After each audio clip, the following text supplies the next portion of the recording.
الكريم یا رب لك الحمد كما ينبغي لجلال وجهك وعظيم سلطانك اللهم صل على محمد وعلى آل محمد كما صليت على إبراهيم وعلى آل إبراهيم إنك حميد مجيد اللهم بارك على محمد وعلى آل محمد كما باركت على إبراهيم وعلى آل إبراهيم إنك حميد مجيد الحمدللہ آج چوتھے پارے کی تلاوت شروع ہو گئی ہے۔ اللہ تعالی ہمارا سننا اور یہاں اکٹھے ہو کے بیٹھنا اللہ قبول و منظور فرمائے۔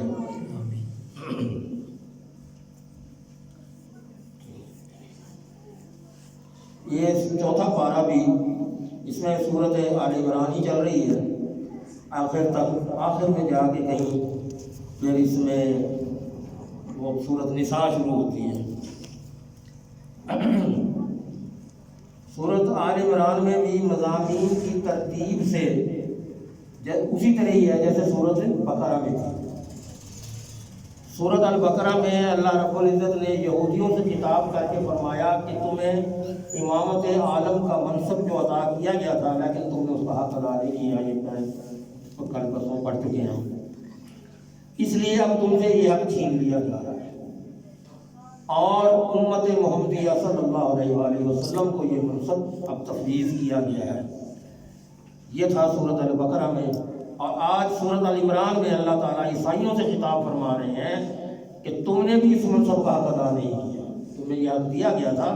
تم بھی اس کے مستحق نہیں رہے اب اس منصب کے، تو اس لیے اب یہ منصب امت محمدیہ کو دے دیا گیا۔ پہلے یہودیوں سے لے کے دیا گیا تھا، پھر عیسائی آ گئے تو عیسائیوں کے پاس رہا، عیسائیوں سے پھر اللہ نے منصب کی کہ حضرت محمد صلی اللہ علیہ وسلم۔ جس طرح سورۃ البقرہ میں منصب امامت کی تبدیلی کے اعلان سے پہلے حضرت ابراہیم علیہ السلام کعبہ کی تعمیر اور قبلہ کی تبدیلی کا تذکرہ آیا ہے، اسی طرح سورۃ آل عمران میں بھی امت محمدی کو امامت کبریٰ کا وارث بنانے کا اعلان کرنے سے پہلے بیت اللہ کی تعمیر کا ذکر ہے۔ فرمایا ان اول بیت وضع للناس للذی ببکۃ مبارکا وہدی للعالمین، اس زمین پر، روئے زمین پر سب سے پہلا تعمیر کیا جانے والا گھر وہ اللہ کا گھر ہے، اور وہ کون سا گھر ہے؟ ببکۃ مبارکہ، جو مکہ میں ہے، برکتوں والا ہے، وہدی للعالمین، اور تمام عالموں کے لیے اس میں ہدایت ہے۔ اللہ اکبر، بے شک پہلا گھر جو ہے زمین پر بنایا گیا وہ اللہ کا گھر ہے، وہ مکہ میں ہے اور بہت برکتوں والا ہے اور تمام جہانوں کے لیے اس میں ہدایت ہے۔ یعنی امت محمد صلی اللہ علیہ وآلہ وسلم کو جو قبلہ دیا گیا ہے اسے کبھی معمولی نہ سمجھنا، وہ دنیا میں اللہ کی عبادت کے لیے بننے والا سب سے پہلا گھر ہے، اور وہ تب سے تمام دنیا کی رہنمائی کا مرکز ہے آج تک۔ سیدنا ابو ذر غفاری رضی اللہ تعالیٰ عنہ فرماتے ہیں، بخاری کی حدیث ہے کہ میں نے رسول اللہ صلی اللہ علیہ وآلہ وسلم سے سوال کیا کہ اللہ کے رسول، روئے زمین پر سب سے پہلے کون سی مسجد بنائی گئی؟ تو آپ نے فرمایا مسجد حرام۔ میں نے پھر پوچھا کہ اس کے بعد؟ آپ نے فرمایا مسجد اقصیٰ۔ تو میں نے پھر پوچھا کہ ان دونوں کی تعمیر کے درمیان کتنا فاصلہ ہے؟ تو آپ نے فرمایا 40 سال، 40 سال کا فاصلہ ہے اس کا، مسجد حرام اور مسجد اقصیٰ کی تعمیر کے درمیان 40 سال۔ پہلے مسجد حرام بنائی گئی مکہ والی، پھر مسجد اقصیٰ کی تعمیر کی گئی جو 40 سال بعد تھی، لیکن قبلہ پہلے وہ بنایا گیا تھا، پھر اس کے بعد قبلہ محمد محمدیہ صلی اللہ علیہ وسلم کے لیے قبلہ ادھر رخ تبدیل کروا دیا گیا تھا۔ اب امامت عالم کا منصب سنبھالنے کے بعد مسلمانوں کو کرنا کیا چاہیے؟ اب یہاں پر آگے خطاب ہے کہ یا ایھا الذین آمنوا ان تطیعوا فریقا من الذین اوتوا الکتاب یردوکم بعد ایمانکم کافرین، اے ایمان والو، اگر تم ان میں سے کچھ لوگوں کا کہنا مانو گے جنہیں کتاب دی گئی ہے، یعنی کہ وہ دوسرے جو مخالفین ہیں، عیسائی ہیں، یہودی ہیں، اہل کتاب ہیں، جب وہ کوئی بات کریں گے ان کا کہنا مانو گے تو وہ تمہیں تمہارے ایمان کے بعد پھر کافر بنا دیں گے، وہ تمہیں اس پر قائم نہیں رہنے دیں گے، وہ تمہیں کافر بنا دیں گے۔ پھر دوسرا حکم یہ ہے کہ یا ایھا الذین آمنوا اتقوا اللہ حق تقاتہ ولا تموتن الا وانتم مسلمون واعتصموا بحبل اللہ جميعا ولا تفرقوا۔ دوسرا حکم یہ کہ اے ایمان والو اللہ سے ڈرو، اللہ سے ڈرو، تقوی اختیار کرو۔ کس طرح؟ جیسا اسے ڈرنے کا حق ہے۔ ہم اس حق کی طرح تو نہیں حق ڈر رہے، ہمارے اندر تو خوف ہے ہی نہیں اللہ کا، ہم تو سمجھتے نہیں کہ اللہ کی پکڑ بھی ہے کہ نہیں، اللہ نے ہمارا مواخذہ کرنا بھی ہے کہ نہیں، اچھے اعمال کی سزا دینی ہے کہ نہیں، برے اعمال پہ سزا ملنی ہے کہ نہیں، ہمیں اس کی فکر نہیں، ہم ڈرتے نہیں۔ اور اللہ کیا کہہ رہا ہے کہ حق یہ ہے اب تمہارا اس منصب کے ملنے کے بعد کہ تم اللہ سے ڈرو۔ کس طرح ڈرو؟ جس طرح کہ اسے ڈرنے کا حق ہے۔ ولا تموتن، اور تمہیں اس حالت میں موت نہ آ جائے، الا وانتم مسلمون، کہ تم مسلمان نہ ہو۔ مسلمان ہو تو موت آئے تمہیں، اس سے پہلے تمہیں موت آ گئی، تم نے اسلام قبول نہ کیا تو تمہارا زندگی ٹھکانہ جہنم بن چکا۔ واعتصموا بحبل اللہ جميعا، اور اللہ کی رسی کو مضبوطی سے تھام لو، پکڑ لو۔ ولا تفرقوا، اور فرقہ نہ کرو، آپس میں جدا جدا نہ ہو جاؤ، فرقے مت بناؤ۔ اب بحبل اللہ، اللہ کی رسی سے کیا مراد ہے؟ اللہ کی رسی یہ قرآن ہے۔ اللہ اس قرآن کو کہہ رہا ہے کہ اس کو جب پکڑ لو گے، اس سے تم سب کچھ پا لو گے، سب کچھ سیکھ لو گے۔ میں اکثر کہا کرتا ہوں، کبھی میرا درس یا کوئی موضوع ہوتا ہے تو اس میں کہتا ہوں کہ اللہ رب العزت نے ہماری جو تخلیق کی، آدم کی تخلیق میں بھی میں نے کچھ بیان دیا تھا، تو میں نے کہا تھا کہ جب بھی ہم کوئی دنیا میں کوئی سامان خریدنے جاتے ہیں نا، کوئی ہم ٹی وی خریدتے ہیں یا فریج خریدتے ہیں یا کوئی اس قسم کی کوئی چیز خریدتے ہیں، اس کے ساتھ ایک کتاب ملتی ہے کہ یہ اس کو استعمال کرنے کا طریقہ ہے، جب یہ خراب ہو جائے تو اس میں یہ چیزیں ہیں، یہ ٹھیک کریں گے، یہ بٹن دبائیں گے تو یوں چلے گی، اس کو یوں استعمال کریں گے، اس کی حفاظت کیوں کر، پوری اس کو بک ملتی ہے جس کو یوزر مینول گائیڈ کہتے ہیں۔ تو اللہ رب العزت بھی تو خالق ہے نا، یہاں کے لوگ جو اپنی چیز تخلیق کرتے ہیں اس کی یوزر مینول گائیڈ بھیجتے ہیں، تو اللہ نے بھی اتنی بڑی تخلیق یہ بھیج دی ہے دنیا میں، تو اس کا استعمال کے لیے ساتھ قرآن بھیج دیا، یہ یوزر مینول گائیڈ ہے۔ جب بھی آپ کو کوئی فَإِن تَنَازَعْتُمْ فِي شَيْءٍ، جب کسی بات میں آپ کو آپس میں کوئی جھگڑا ہو جائے، کوئی بات آپ کی الجھ جائے، نہ مسئلہ حل ہو رہا ہو، فَرُدُّوهُ إِلَى اللَّهِ وَالرَّسُولِ، اللہ کی طرف اور رسول کی طرف رجوع کرو۔ اللہ کیا ہے؟ اللہ قرآن ہے، رسول کیا ہے؟ اور رسول کی حدیث ہے۔ تو یہ ہمارا تقویٰ ہمارا یوں ہونا چاہیے کہ ہم اللہ کی رسی کو کیسے مضبوط کریں گے؟ قرآن کو پکڑ لیں اور اللہ کے نبی کے فرمان کو پکڑ لیں اور ہم بٹ نہ جائیں آپس میں۔ اللہ اکبر۔ اس کے بعد پھر مزید فرمایا وَلَا تَقُولُوا كَالَّذِينَ تَفَرَّقُوا وَاخْتَلَفُوا مِن بَعْدِ مَا جَاءَهُمُ الْبَيِّنَاتُ وَأُولَٰئِكَ لَهُمْ عَذَابٌ عَظِيمٌ، اور ان لوگوں کی طرح نہ ہو جاؤ، الگ الگ نہ ہو جاؤ، جو الگ الگ ہو گئے تو ان کی طرح الگ الگ نہ ہو جاؤ۔ وہ جو الگ ہو گئے تھے اور ایک دوسرے کے خلاف ہو گئے تھے، اس کے بعد کہ ان کے پاس واضح احکام بھی آ گئے تھے، اور یہی وہ لوگ ہیں جن کے لیے بہت بڑا عذاب ہے۔ یعنی کہ پہلے تو علم نہیں تھا، کوئی احکام نہیں تھے، کوئی معلوم نہیں تھا کہ کیسے ہم نے جینا ہے۔ جب اللہ نے جینے کا سلیقہ قرآن کی شکل میں، نبی کی شکل میں، نبی کی احادیث کی شکل میں ہم تک پہنچ چکی ہیں، اور اب ہم اس کی طرف توجہ نہیں دیتے تو پھر ہم عذاب کے مستحق ہیں کہ نہیں ہیں؟ پھر ہم تو نافرمانی کی طرف ملے ہوئے۔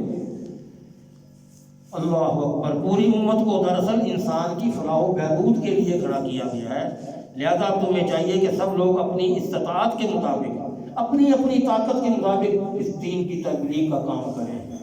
اللہ کے نبی فرماتے ہیں بلغوا عنی ولو آیہ، آپ کو ایک آیت بھی آتی ہے نا، قرآن کی ایک آیت، 6666 آیتیں ہیں، ایک آیت بھی آپ کو صحیح طریقے سے آتی ہے تو آپ اس کو دل میں چھپا کے مت رکھو، اپنے ساتھی دوستوں تک پہنچا دو، یہ آپ پر فریضہ ہے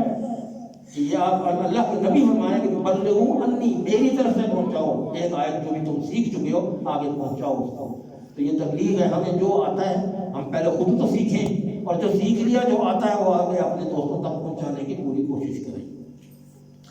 آگے کیا فرماتے ہیں؟ کنتم خیر امۃ اخرجت للناس تأمرون بالمعروف وتنہون عن المنکر وتؤمنون باللہ،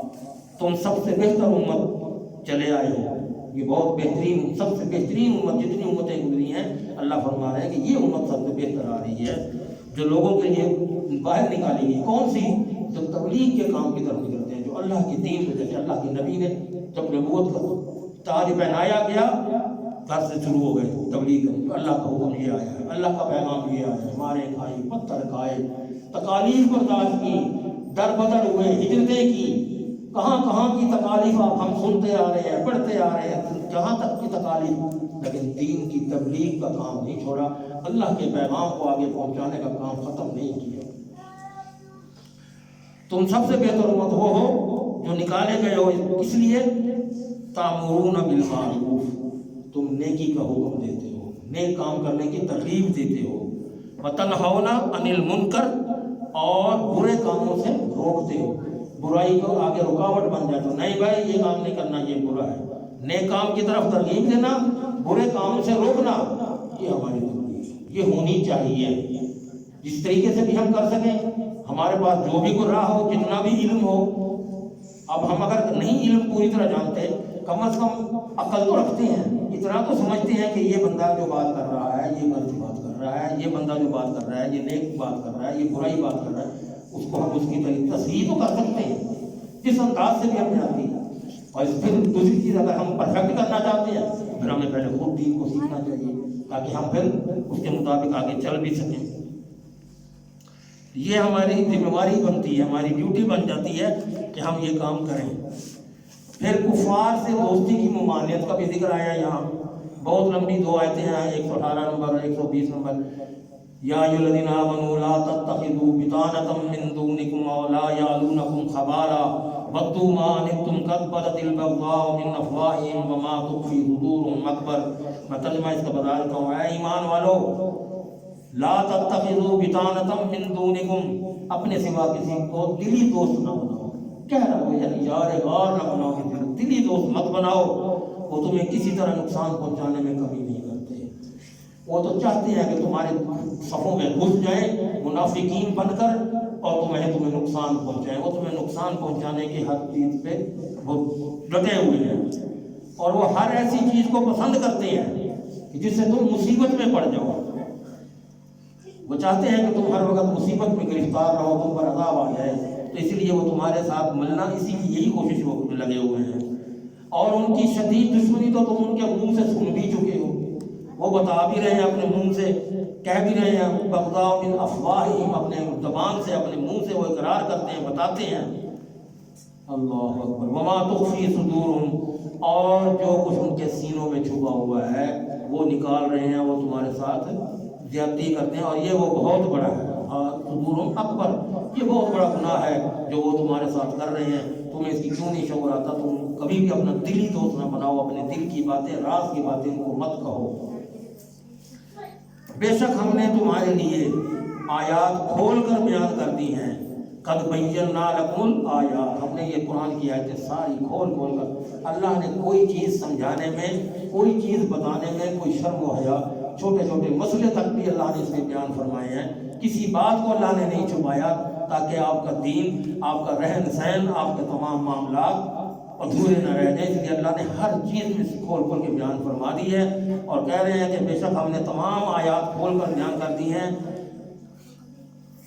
وَتُؤْمِنُونَ بِالْمَلَائِكَةِ، تو ہم نے یہ چیزیں، وَمَا تُؤْمِنُونَ قَدْ بَيَّنَّا لَكُمُ الْآيَاتِ إِن كُنتُمْ تَعْقِلُونَ، اگر تم عقل رکھتے ہو، تمہارے پاس عقل و شعور ہے، تو تم جو ہے ان آیات کو جو کھول دی گئی ہیں تم ان کو سمجھو۔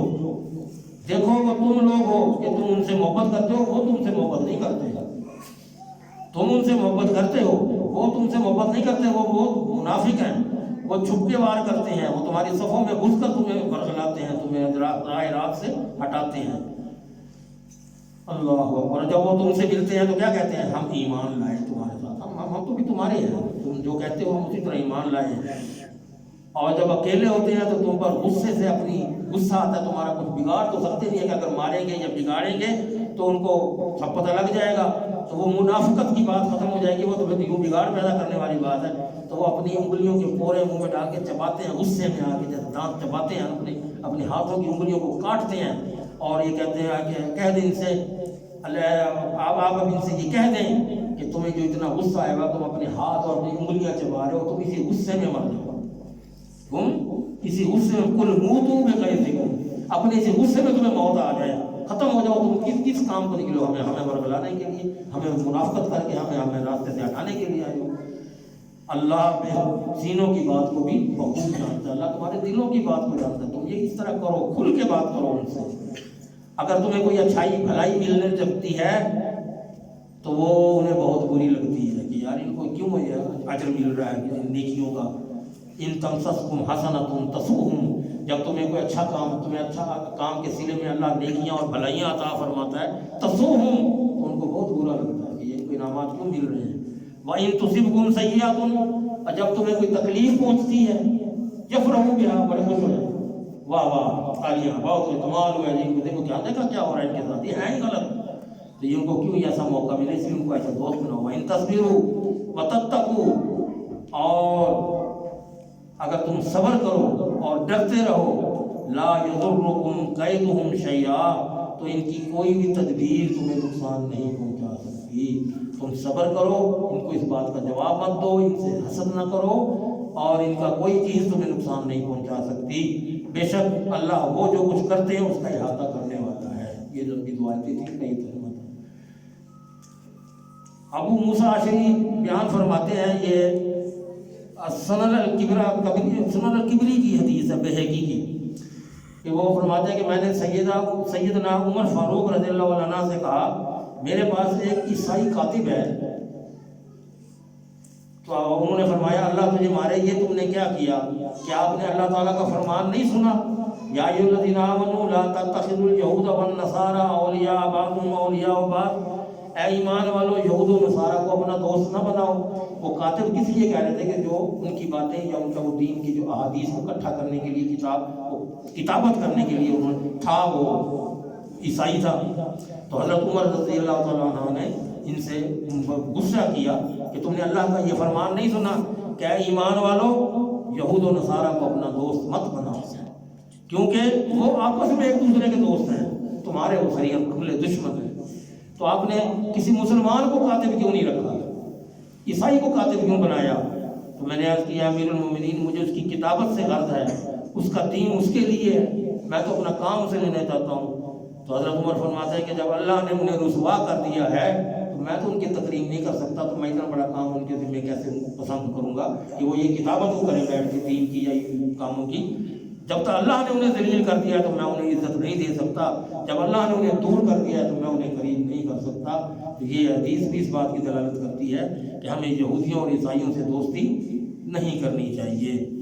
پھر اس میں آگے کفار سے جہاد کا ذکر ہے اور جنگ احد کا تذکرہ کیا گیا ہے. یہ جنگ احد کا میں تھوڑا سا ذکر کر دوں کہ یہ احد پہاڑ کے دامن میں لڑی گئی تھی. مسلمانوں کے پیچھے جبل احد تھا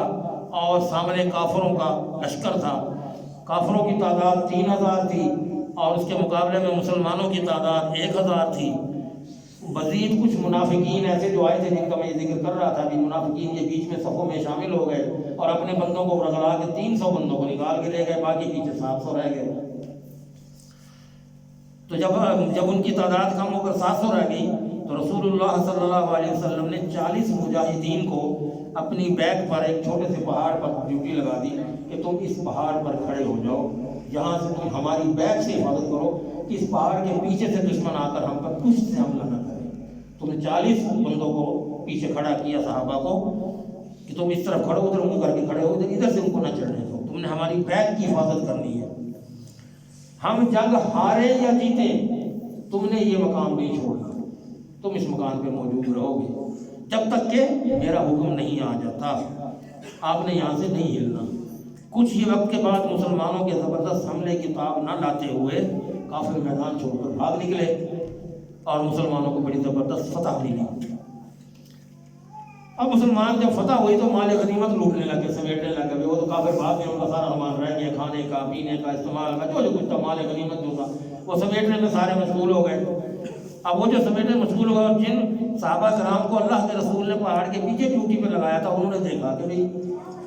جنگ ہم جیت چکے ہیں، کفار بھاگ گئے ہیں اور سامان جو ہے ہم بھی جا کے تمہارے غنیمت میں ہاتھ مارے، ہم بھی کچھ حاصل کر لے لیں. اب ادھر کھڑے رہنے کا کوئی مقصد تو رہ نہیں گیا باقی، لیکن اللہ کے نہ حکم کر وہ نافرمانی تو کی جان کا. جنگ جیتے یا ہارے تم نے یہ جگہ نہیں چھوڑنی. اللہ کے نبی نبی کو اللہ نے علم دیا تھا سمجھانے کے لیے کہ یہ ڈیوٹی اللہ کی، کہ اللہ کے نبی تو اپنی مرضی سے کوئی کام نہیں کرتے تھے. ہر کام آپ کا اللہ کے حکم سے ہوتا تھا۔ اب انہوں نے دیکھا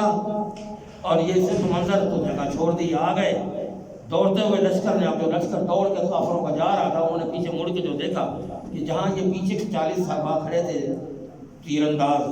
یہ چلے گئے، ہٹ گئے، یہ مورچہ خالی ہو گیا ہے، لہٰذا ہم ادھر سے حملہ کرتے ہیں۔ وہ جاتے ہوئے واپس اس رستے سے آ گئے، بیک سے انہوں نے وہاں سے آ کر حملہ کیا اور موقع غنیمت جانا پیچھے سے حملہ کر دیا۔ اس میں مسلمانوں کا بہت نقصان بھی ہوا اور کافروں کا مقابلہ کیا۔ دوبارہ کافر مقابلہ کرنے کے بعد بھی الحمدللہ کہ یہ ہوا تھا کہ مسلمانوں کو پھر اس میں وہ جیت گئی تھے جنگ، لیکن نقصان بہت ہو گیا۔ بعض لوگ یہ کہتے ہیں کہ جنگ احد میں مسلمانوں کو شکست ہوئی تھی، نہیں، یہ غلط ہے۔ جنگ کے عالمی جو معیار ہے وہ کیا کہتے ہیں؟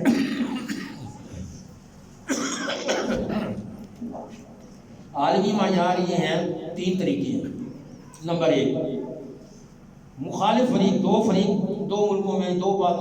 مسلمانوں اور کافروں میں جنگ ہو رہی ہے، ایک گروہ کا، مسلمانوں کا یا کافروں کا گروہ کا اگر جھنڈا گر گیا ہے تو یہ شکست کا مطلب ایک ہی وہ ہے طریقہ ہے کہ یہ ایک شکست ہو گئی ہے جی۔ نمبر 2، مخالف 2 گروہوں میں جنگ ہو رہی ہے، ایک نے بھرپور مظاہرہ کیا، بھرپور لڑائی کی، بھرپور جہاد کیا، دوسرا فریق تم دبا کر بھاگ گیا، میدان چھوڑ گیا، یہ بھی جیتنے کا طریقہ ہے۔ تیسرا کہ کسی بھی گروہ کا، مخالف گروہ کا سپہ سالار مارا جائے تو جنگ، یہ بھی اس میں طریقہ ہے کہ وہ جیت گئے، جن کا سپہ سالار مارا گیا وہ ہار گئے۔ جبکہ جنگ احد میں ان تینوں میں سے کوئی کام بھی نہیں ہوا تھا، نہ سپہ سالار مارا گیا، نہ مخالف فوج یہ مسلمان بھاگے میدان چھوڑ کر، مال غنیمت سمیٹنے کے لیے تو بیٹھ گئے تھے، میدان نہیں چھوڑا، میدان چھوڑ کے تو کفار جا رہے تھے۔ تو اس طرح نقصان تو ضرور ہوا لیکن شکست جو ہوئی وہ کافروں کو ہوئی تھی، کیونکہ وہ میدان چھوڑ کر بھاگ گئے تھے۔ اس کا ایک فائدہ بہت بڑا یہ ہوا کہ اللہ تعالیٰ نے سچے مومنوں کو چھانٹ دیا کہ جو تیرے سچے مومن ہیں ان کی اب یہ چھانٹی ہو گئی ہے، یہ اب تیرے ساتھ ہیں۔ جو منافقت تھے، جنہوں نے منافقت کی تھی، جو مال و دولت زر کے پیچھے لگ گئے تھے، جنہوں نے تیری نافرمانی کی تھی، وہ بھی چھٹائی ہو گئی۔ اب یہ تیرے پاس جو ہے یہ کریم بچی ہوئی ہے، اب یہ تیرے ساتھی ہے۔ یہ اللہ تعالیٰ نے مومنوں کو چھانٹ دیا تھا۔ وَلِيُمَحِّصَ اللَّهُ الَّذِينَ آمَنُوا وَيَمْحَقَ الْكَافِرِينَ، تاکہ اللہ ان لوگوں کو خالص کر دے جو ایمان لائے اور کافروں کو مٹا دے۔ اب بعض لوگ جہاد کو مشکل کام سمجھتے تھے، اللہ نے فرمایا نہیں، کتنے نبی ہیں جن کے ہمراہ بہت سے رب والوں نے جنگ کی تو انہوں نے نہ اس کی مصیبت کی وجہ سے ہمت ہاری، نہ انہیں اللہ کی راہ میں کوئی تکلیف پہنچی، نہ وہ کمزور پڑے، نہ انہوں نے عاجزی دکھائی، اور اللہ صبر کرنے والوں سے محبت کرتا ہے۔ مسلمانوں کو پھر آگے یہ تسلی بھی دی اگلی آیت میں، جو نقصان ہوا تھا اس پر اگلی آیت میں اللہ تعالیٰ جنگ احد میں نقصان ہونے والے مسلمانوں کو تسلی دے رہے ہیں اور فرما رہے ہیں اس نقصان سے دل برداشتہ نہ ہو، دین سے جڑے رہو اور اس کی مدد کرتے رہو، فتح تمہارا ہی مقدر ہے۔ وَلَا تَهِنُوا وَلَا تَحْزَنُوا وَأَنْتُمُ الْأَعْلَوْنَ إِن كُنتُم مُؤْمِنِينَ، نہ تم غم کرو، نہ ڈرو، نہ پریشان ہو، کیونکہ تمہیں ہی اللہ نے غالب کرنا ہے، تم غالب ہو اگر، لیکن اس کے لیے شرط کیا ہے، ان کنتم مؤمنین، اگر تم مومن ہو، مومنوں والا کام کرو، اللہ نے تمہیں جانا ہی جتانا ہے، تم غالب رہنا ہے۔ اچھا جی، اب بات کمزور ایمان مسلمانوں کو اللہ نے یہاں تنبیہ بھی کی ہے، کیا لقد من اللہ علی المؤمنین اذ بعث فیہم رسولا من انفسہم یتلو علیہم آیاتہ وَيُزَكِّيهِمْ وَيُعَلِّمُهُمُ الْكِتَابَ وَالْحِکْمَةَ وَإِنْ كَانُوا مِنْ قَبْلُ لَفِي ضَلَالٍ مُبِينٍ۔ بے شک اللہ نے ایمان والوں پر بڑا احسان کیا ہے، احسان کیا کہ جب اس نے ان میں ایک رسول انہی میں سے بھیجا جو ان پر اس کی آیات پڑھتا اور سناتا تھا اور انہیں پاک کرتا تھا اور انہیں کتاب اور حکمت سکھاتا ہے، حالانکہ بلا شبہ وہ اس سے پہلے یقیناً کھلی گمراہی میں تھے، وہ گمراہ تھے۔ اللہ نے مومنین پر یہ احسان کیا ہے کہ ایک ایسا نبی بھیجا ہے جو اللہ کی آیتیں ان کو پڑھ پڑھ کر پیار سے سکھا رہا ہے، تکلیفیں برداشت کر کے بھی وہ سکھا رہا ہے، پاک کر رہا ہے ان کو۔ تو وہ تو بہت اس وقت گمراہ ہوئے تھے۔ تو اس ساری کامیابی کا سارا دار و مدار محمد صلی اللہ علیہ وسلم کی صحبت اور آپ کی اطاعت پر ہے۔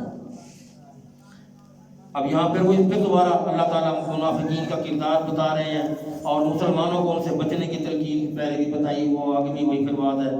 وَلَا يَحْزُنْكَ الَّذِينَ يُسَارِعُونَ فِي الْكُفْرِ إِنَّهُمْ لَن يَضُرُّوا اللَّهَ شَيْئًا، وہ لوگ تجھے غمزدہ نہ کر دیں جو کفر میں جلدی کرتے ہیں، بے شک وہ اللہ کو ہرگز کچھ نقصان نہیں پہنچا سکتے نہ وہ پہنچائیں گے۔ اللہ چاہتا ہے کہ آخرت میں ان کے لیے کوئی حصہ نہ رکھے، ان کے لیے بہت بڑا عذاب ہے۔ لَهُمْ حَظًّا فِي الْآخِرَةِ وَلَهُمْ عَذَابٌ عَظِيمٌ، بہت بڑا عذاب۔ پھر اللہ تعالیٰ یہاں شہداء کی عظمت کا بھی یہاں بیان فرماتے ہیں آیت نمبر 169 اور 171 میں کہ جب جنگ احد میں 70 صحابہ کرام شہید ہو گئے اور مدینہ کی چھوٹی سی بستی کے اعتبار سے یہ بہت زیادہ تعداد تھی شہادت کی، 70 آدمی، کیونکہ بستی بھی مدینہ سے چھوٹی سی تھی۔ لیکن حیرت کی بات تو یہ تھی کہ کسی 70 گھروں سے بندے مرے تھے نا، 70 گھروں سے 70 شہید ہوئے تھے، کسی گھر سے نوحے کی آواز نہیں آئی، کسی گھر سے ماتم کی آواز نہیں آئی، کسی گھر سے رونے پیٹنے کی آواز نہیں آئی۔ اس کی وجہ کیا تھی کہ ان کا نبی کریم صلی اللہ علیہ وسلم پر ایمان تھا اور قرآن پر انہیں یقین تھا۔ شہداء کے متعلق اللہ کیا فرماتے ہیں، وَلَا تَحْسَبَنَّ الَّذِينَ قُتِلُوا فِي سَبِيلِ اللَّهِ أَمْوَاتًا بَلْ أَحْيَاءٌ عِندَ رَبِّهِمْ يُرْزَقُونَ، اور تم ان لوگوں کو جو اللہ کے راستے میں مارے جا چکے ہیں انہیں مردہ نہ گمان کرو، یہ نہ سمجھو کہ وہ مر چکے ہیں، وہ زندہ ہیں، اپنے رب کے پاس رزق دیے جاتے ہیں۔ بَلْ أَحْيَاءٌ عِندَ رَبِّهِمْ يُرْزَقُونَ فرحین بما آتاہم اللہ، وہ بڑے خوش ہیں جو کچھ اللہ ان کو عطا فرماتا ہے اس سے وہ بڑے خوش ہیں، اور نہ ان کو کوئی خوف ہے نہ وہ غمگین ہے، وہ اللہ کی طرف سے عظیم نعمت اور فضل پر بہت خوش ہوتے ہیں۔ عبداللہ بن مسعود فرماتے ہیں کہ ہم نے رسول اللہ سے اس آیت کریمہ کے متعلق پوچھا تو آپ نے فرمایا وہ جنت میں جہاں سے چاہیں کھائیں ان کی وہ روحیں ہیں، وہ جہاں چاہیں کھائیں، پھر عرش کے نیچے لٹکی ہوئی قندیلیں ہیں ان میں آ کے وہ رات کو بسیرا کر لیتے ہیں، وہ عام انسانوں کی طرح روحوں کے ساتھ نہیں ہے، وہ علیحدہ رکھی گئی ہیں۔ اللہ اکبر۔ پھر یہودی جو ہیں وہ اللہ کے گستاخ ہیں۔ یہاں اللہ تعالیٰ نے یہ ایک بات میں بتانے والی تھی کہ یہ سورۃ آل عمران کی 181 نمبر آیت ہے، لَقَدْ سَمِعَ اللَّهُ قَوْلَ الَّذِينَ قَالُوا إِنَّ اللَّهَ فَقِيرٌ وَنَحْنُ أَغْنِيَاءُ سَنَكْتُبُ مَا قَالُوا وَقَتْلَهُمُ الْأَنْبِيَاءُ بِغَيْرِ حَقٍّ وَنَقُولُ ذُوقُوا عَذَابَ الْحَرِيقِ۔ یہ کفار جب بیٹھتے تھے یہودی تو یہ اللہ کی قرآن کی باتیں آیتیں سنتے تھے، تو جب اللہ کہتا ہے نا خرچ کرو، دو میرے راہ میں خرچ کرو، دو اس پر انہوں نے کیا کہ آپس میں بیٹھ کے گفتگو کرتے ہیں، اللہ تو فقیر ہے، ہر وقت مانگتا ہے۔ مسلمانوں کا رب جو ہے فقیر ہے، ہر وقت مانگتا ہے، ہم غنی ہیں، ان اللہ فقیر ونحن اغنیاء، ہم امیر ہیں، ہمارے پاس سب کچھ ہے، تو اللہ کا ان کا رب بھی فقیر ہے تو یہ کیا ہوں گے؟ حضرت ابوبکر صدیق وہاں سے گزر رہے تھے اس گلی میں سے، تو آپ نے یہ ان کی باتیں کسی تھڑے وڑے میں بیٹھ کے جیسے وہ کرتے ہیں گفتگو ہو رہی ہوگی کہیں کسی جگہ پہ، حضرت ابوبکر صدیق جب وہاں سے گزر ہوا تو انہوں نے یہ بات سنی تو وہ آ کے رکے، انہوں نے آؤ دیکھا نہ تو جو بندہ یہ الفاظ بول رہا تھا اس کو لگائی ضرب ایسی تو پتہ نہیں اس کا جبڑا ٹوٹ گیا یا وہ اس کا موت ہو گئی، اس طرح مجھے پورے لفظ یاد نہیں آ رہے، بہرحال وہ مر گیا۔ اب انہوں نے کیا کیا کہ وہ سارے اللہ کے نبی صلی اللہ علیہ وسلم کے پاس آ گئے کہ جناب آپ کے ساتھی نے ہمارے ساتھ یہ سلوک کیا، دیکھو آپ نے حضرت ابوبکر صدیق اس وقت دیت کا مسئلہ ہوتا تھا، آپ نے بلایا، ہاں بھی تم نے ایسا کہا، ہاں بھی کہا، کیوں کہا، ایسا کیوں کہا کہ جی انہوں نے یہ کہا کہ اللہ فقیر ہے، میں کیسے کہوں گا ان کی بات سن سکتا تھا، میں اللہ کے بارے میں میرے رب کے بارے میں یہ ایسی بات کر رہے تھے۔ تو اللہ کے نبی نے ان سے پوچھا، ہاں جی آپ نے کوئی ایسی بات کہی؟ نہیں جی ہم تو نہیں کہی، صاحب مکر گئے کیونکہ مقدمہ جو لے کر آئے بیٹھے تھے۔ تو پھر وہ پوچھا ابوبکر سے کہ ہاں بھائی، وہ تو کہتے ہیں نہیں کہی، کسی میں تو کہہ رہا ہوں کہی ہے تو میں نے ماری، مجھے کیا ضرورت تھی خام خواہ مارنے کی؟ اللہ کے نبی فرماتے ہیں ہاں بھی ابوبکر صدیق سے پوچھتے ہیں کہ کوئی گواہ ہے تمہارے پاس؟ اب وہ تو گزر رہے تھے، کوئی ساتھی اکٹھے کر کے تو نہیں گئے تھے، کوئی جنگ کرنے لڑنے تو نہیں گئے تھے، بات سے گزر رہے تھے، جی گواہ تو کوئی نہیں ہے، پریشان اب کھڑے، تو پھر تمہیں اس کا دیت میں قصاص دینا ہوگا، یا گواہ پیش کرو کہ یہ انہوں نے کہا ہے، وہ تو نہیں مان رہے، تم کہتے ہو یہ کہا ہے، گواہ پیش کرو۔ اب اس بات میں پہلے ابوبکر صدیق پریشان کھڑے ہیں موجود، میں کیا کروں گا، میں کہاں سے گواہ لاؤں؟ جبرائیل آئے اور یہ آیت نہیں گئی، لقد سمع اللہ، اللہ نے سن لی ہے قول الذین قالوا، ان لوگوں کی بات جو یہ کہہ رہے تھے ان اللہ فقیر ونحن اغنیاء، کہ اللہ فقیر ہے اور ہم غنی ہیں، سنکتب ما قالوا وقتلهم الانبیاء بغیر حق، ہم ضرور لکھ دیں گے جو انہوں نے کہا، جو یہ بات آئی قرآن میں موجود لکھی، اللہ نے لکھ دی، ہم یہ بات ضرور لکھ دیں گے جو انہوں نے کہا، اور ان کا نبیوں کے کسی حق کے بغیر قتل کرنا بھی ہم لکھ دیں گے، اور ہم ان کو کیا کہیں گے، ذوقوا عذاب الحریق، اب جلنے والی آگ کا، جہنم کی جو جلا دینے والی آگ ہے، اس کا اب تم عذاب چکھ لو، یہ تمہارے اندر۔ آگے جناب اللہ تعالیٰ سے اپنا تعلق مضبوط کرنے کا یہ آخری 10 آیات ہیں جو سورۃ آل عمران کی، اس میں اللہ نے اپنے تعلق کو بہت مضبوط کرنے کے لیے بڑا وہ کیا ہے، اس میں بیان دیا ہے، ان فی خلق السماوات والارض واختلاف الليل، یہ سارے پڑھیں۔ اب اس کے بعد پھر آگے 3 نصیحتیں ہیں اللہ کی طرف سے آتی ہیں کہ یا ایھا الذین آمنوا اصبروا وصابروا ورابطوا واتقوا اللہ لعلکم تفلحون، اے ایمان والو صبر کرو اور مقابلے میں جمے رہو، مورچوں میں ڈٹے رہو، اللہ سے ڈرو تاکہ تم کامیاب ہو جاؤ۔ تو اس کے بعد پھر آگے سورۃ نساء کا شیشہ شروع ہو جاتا ہے، اس میں بھی وہی جنگ احد میں مدینہ کی بستی کے جو 70 شہید ہو گئے تھے ان کا ذکر ہے۔ پھر آگے یتیم بچوں اور بیوہ خواتین کا ذکر آ جاتا ہے کہ تم کسی یتیم کا مال ان کا، اور یتیم عورتوں کا مال نہ کھاؤ، یتیم بچوں کا مال نہ کھاؤ، اور ایسے لوگ جو تو سفہا ہیں، جو بیچارے کم عقل ہیں، تھوڑے سے کمزور ہیں ذہنی، تم یہ سمجھ کر ان کا مال کھا جاؤ گے، ان کو کیا پتہ لگنا ہے، اللہ سب کچھ جانتا ہے، دیکھتا ہے، اور وہ ان کا تم سے بدلہ لینا جانتا ہے وہ بھی۔ یتیموں کا مال نہ کھاؤ، جو لوگ یتیموں کا مال کھاتے ہیں وہ اپنے پیٹوں میں آگ کے سوا کچھ نہیں بھرتے، یأکلون فی بطونہم نارا ویصلون سعیرا، جو لوگ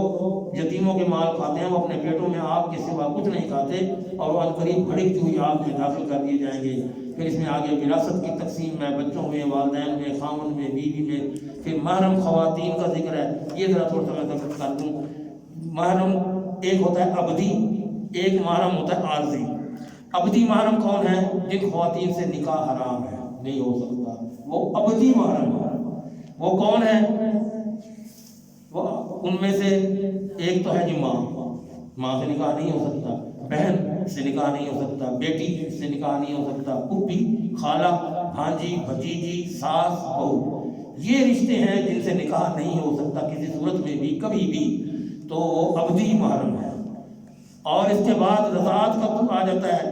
یا ایسی آپ نے کسی عورت سے شادی کی ہے کہ جس کی پہلے خامن سے ایک بیٹی ہے، اس کے بھی آپ محرم ہیں، اس سے بھی نکاح نہیں ہو سکتا ہے۔ یہ ہے ابدی محرم، تو ہمیشہ کے لیے یہ آپ ان کے محرم بنیں گے، ان سے نکاح نہیں ہو سکتا۔ ایک عارضی محرم کہ آپ کی بیوی ہے، اللہ نہ کرے فوت ہو گئی ہے، بیوی کی زندگی میں اس کی بہن سے شادی نہیں کر سکتے آپ، وہ محرم ہے، منع ہے اس کے لیے، لیکن اب آپ وہ فوت ہو گئی ہے بیماری میں، کسی وجہ سے وہ اللہ کی طرف چلی گئی ہے، اب اس کی بہن بیٹھ گئی تو اب وہ آپ کے لیے اب وہ آپ کر سکتے ہیں۔ یہ ہے عارضی محرم، جو اس وقت تک تھے جب تک کہ آپ کی نکاح میں وہ عورت تھی، اور آپ کی نکاح میں اس کی بہن تھی، اس کی پھوپھی سے، جب تک وہ عورت آپ کی نکاح میں ہے، اس کی پھوپھی سے، اس کی خالہ سے